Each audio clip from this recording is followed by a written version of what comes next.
नमस्कार, मी समाधान वंसाळे. आपल्यासोबत इथं सामाजिक चळवळीमधील आणि ओबीसी नेते सतीश कुलाल आहेत. तर सोलापूर जिल्हा राष्ट्रवादी काँग्रेस सोलापूर जिल्हा प्रवक्ता म्हणून त्यांची निवड झालेली आहे.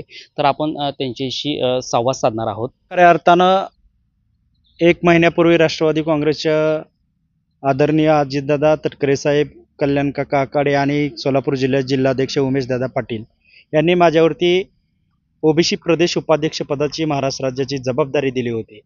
आणि या महिन्या 2 महिन्यातलं त्यांनी माझं काम पाहून आज त्यांनी माझ्यावरती सोलापूर जिल्ह्याचा प्रवक्ता म्हणून एक दुहेरी जबाबदारी दिलेली आहे. आणि खऱ्या अर्थानं सामाजिक आणि राजकीय काम करत असताना मी राजकीय आणि सामाजिक वेगवेगळी भूमिका मांडेन. ज्यावेळेस सामाजिक भूमिका असेल त्यावेळेस ओबीसी किंवा धनगर आरक्षणाचा विषय असेल तो सामाजिक मांडेन. पण राष्ट्रवादी काँग्रेसच्या बाबतीमध्ये एक प्रवक्ता म्हणून मी राष्ट्रवादी काँग्रेसच्या विचारधारा, पक्षाचा अजेंडा, अजितदादाचं जे काम आहे ते काम तळागाळातल्या लोकांपर्यंत पोहोचवणं, पक्षाचा अजेंडा पोहोचवणं ते प्रामाणिकपणे करेन. आणि मुळामध्ये आमच्या पक्षाच्या नेतृत्वावरती वरिष्ठ नेते कोणी असतील यांच्यावरती जर कोणी चिखल फेकण्याचं काम केलं किंवा खल्ल्या भाषेत बोलायचं काम केलं तर त्यांना त्याच संविधानिक भाषेमध्ये त्यांना त्या पद्धतीची चपराकीनं उत्तर देण्यात येईल. आता सोलापूर जिल्ह्यामध्ये हाके साहेबांचा दौरा आहे, त्याच्याबद्दल तुमचं काय मत आहे? नाही, जरांगे पाटलाच्या आंदोलनानंतर मुख्यमंत्र्यांनी जो जी आर काढलेला आहे त्या जी आरमुळं संपूर्ण महाराष्ट्रामध्ये संभ्रम निर्माण झालेला आहे. एकीकडे मुख्यमंत्री म्हणतायत आम्ही मराठा समाजाला आम्ही आरक्षण दिलंय, मराठा समाज म्हणतो आम्हाला आरक्षण मिळालंय. एकीकडे मुख्यमंत्री म्हणतायत आम्ही ओबीसीला धक्काही लागून देत नाहीये. एकीकडे ओबीसी म्हणतायत आमचं गेलंय. म्हणजे ही अशी सैरभैर सगळी महाराष्ट्रामध्ये स्थिती निर्माण झालेली आहे. आपल्या माध्यमातून मी मुख्यमंत्र्यांना किंवा सरकारला आणि मुख्यमंत्री, दोन उपमुख्यमंत्री किंवा सरकारला म्हणतो की त्यांनी प्रेस घेऊन सांगावं की हा जो जी आर काढलेला आहे त्या जी आरमुळं ओबीसीच्या हक्काला धक्का कसा लागत नाही.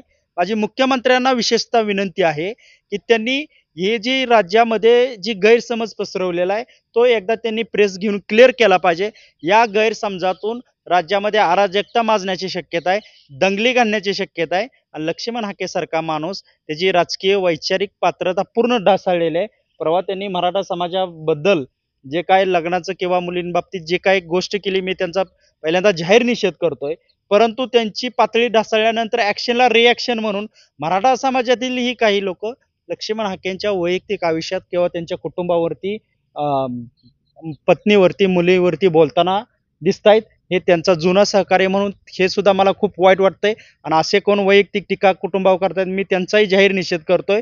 विचारायची लढाई काही लढली पाहिजे, परंतु या सगळ्या गोष्टीला पूर्णतः लक्ष्मण हाके जबाबदार आहे.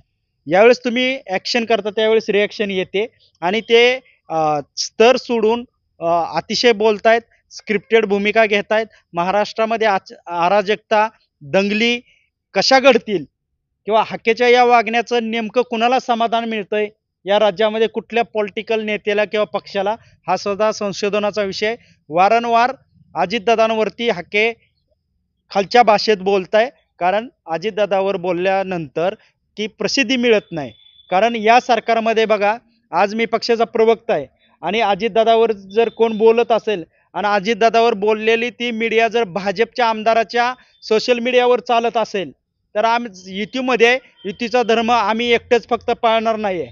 आणि जो कोण राष्ट्रवादी काँग्रेसच्या कुठल्याही वरिष्ठ नेत्याबद्दल जो गरळ ओकल त्याला त्याची अवकात त्याच्या भाषेमध्ये इथून पुढच्या काळामध्ये धावण्यात येईल. आता जे कोरडू गावामध्ये जे काही प्रकरण झालं, अजितदादांचं नाव पुढे येतंय, त्याच्याबद्दल तुमचं काय मत आहे? खऱ्या अर्थानं बघा, तो जो IPS कृष्णांचा जो विषय होता, आता त्या विषयावरती बऱ्याच प्रेस वगैरे काही घेतलेले आहेत. बऱ्याच जणांनी सांगितलं अजितदादांचा तो कॉल व्हायरल झाला, परंतु अजितदादाकडे आज आम्ही किंवा राज्यातला कुठलाही कोण त्यांच्यासोबत ज्यांनी काम केले किंवा अजितदादाला जे ओळखतात, काम कायद्यात बसणार असेल तरच जो जुना सहकार्य तो अजितदादाकडे घेऊन जातो. त्यांना माहीत आहे दादा योग्य काम असेल तरच करतात, चुकीचं काम दादाकडे कोण घेऊन जात नाही. परंतु ते दादांनी थोडा कोणाचा युगो हट होऊ शकतो की त्या अधिकाऱ्यांनी त्यांना विचारलं की तुम्हीच डिप्युटी CM कशावरून आहे, तुम्ही मला व्हिडिओ कॉल करा. दादांनी त्या पद्धतीनं त्यांना उत्तर दिलं, परंतु त्याचा बाव करण्याचं काही लोकांनी काम केलं. दिल्लीमध्ये सुद्धा खासदारांनी धैर्यशील मोहिते पाटलांनी प्रेस घेतली. या मोहिते पाटील कुटुंबाने या पोलिसांचे हाडं फ्रॅक्चर होऊस तर त्यांना आयसीयूमध्ये ॲडमिट करूस तर त्या पोलिसांना मारलेलं आहे. त्यांना आज पोलिसांचा एवढा पुळका आलेला आहे. खऱ्या अर्थानं ती त्यांची जी आगपाखड होती ती त्या प्रेस घेण्यामागची ही उमेशदादांना डॅमेज करण्याची किंवा अजितदादांना बदनाम करण्याची होती. परंतु अजितदादा नाका महाराष्ट्र ओळखतो. राष्ट्रवादी काँग्रेसचे कार्यकर्ते त्यांना त्या पद्धतीने उत्तर देतील. अजितदादांचा महाराष्ट्रामध्ये जो जनसंवाद दौरा चालू आहे, काल आपण बघितलं असेल हडपसरमध्ये एका तासामध्ये हजारो प्रश्न सोडवण्याचं काम केलं की अजितदादा जनसंवाद दौऱ्यामध्ये सगळं प्रशासन सोबत घेऊन बसतायत. मग त्यामध्ये सुद्धा त्या धर्तीवर आम्ही सुद्धा सोलापूर जिल्ह्यामध्ये जिल्हाध्यक्ष उमेशदादा पाटील यांच्या नेतृत्वाखाली संपूर्ण जिल्ह्यामध्ये पंचायत समितीगण जिल्हा परिषद गटामध्ये जाऊन लोकांची निवेदनं स्वीकारणार आहे आणि ते निवेदनं अजितदादांच्या माध्यमातून त्यांच्या सहीने प्रशासनाकडून सोडवून घेऊन लोकांच्या प्रश्न सोडवण्यामध्ये आम्हाला इंटरेस्ट आहे. आणि राष्ट्रवादी काँग्रेस हा सेक्युलर पक्ष आहे, सर्वांना मानणारा आहे आणि सर्व लोकांची कामं व्हावीत आणि कामं होण्यासाठी सत्तेत आहेत. आणि आता तुम्ही जर या सरकारमध्ये 3 पक्षाचं सरकार आहे, पण लोकांच्या प्रशासनावरती किंवा कामाचा झपाटा कोणाचा हे तुम्हाला सांगायची गरज नाही. आधीच दादा हे पहाटे 6 वाजता 5 वाजता सुद्धा साईटवर जाऊन कामं चेक करतायत. त्याच पद्धतीनं आमच्या पक्ष कार्यालयामध्ये जर त्या मंगळवारी सुद्धा आमच्या मंत्र्यांचा जनता दरबार ठेवला जातो आणि आमच्या सर्व पदाधिकाऱ्यांच्या माध्यमातून जे काही तिथं निवेदन प्रश्न आम्ही घेऊन जातोय तिथं पक्षांच्या मंत्र्यांच्या वतीनं ते सोडवण्यात येत आहेत. आणि राष्ट्रवादी काँग्रेस पक्ष हा फक्त सर्वसामान्याचं हित आणि सर्वसामान्याचे प्रश्न डोळ्यासमोर ठेवून या सरकारमध्ये काम करतोय.